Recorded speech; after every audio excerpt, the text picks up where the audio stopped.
Welcome to first chapter with standard introduction regarding the stock market. So what exactly is a stock market? It is the aggregation of buyers and sellers of stocks which represent ownership claims of businesses. If you didn't understand that, let's make it simpler. Say you as a family, you have basic need to eat food. So in order to cook, you buy vegetables from market. The story of pricing these colorful vegetables goes like this.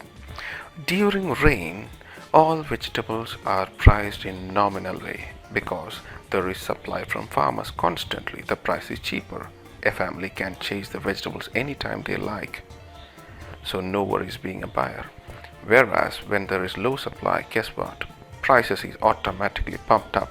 Since supply of vegetable is less, demand is more, and vegetables are gonna crush you like anything listening to their prices. Well, so in short, the price is always tagged with respect to demand and supply. So with respect to stock market analogy regarding the said example, vegetable market equal to the stock market itself, where vegetables sold are shares sold of a company in stock market. Farmers and families is considered to be the buyer and seller who does the transaction. Both market runs with the same principle of demand and supply. Well, a trader's role will be to become both buyer and seller at some point.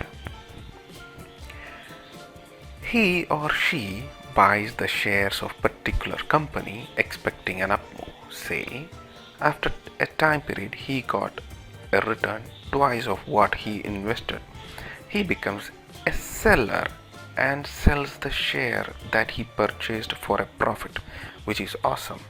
So this is how we can earn money, which is easier said but tough to do so, which we will learn further.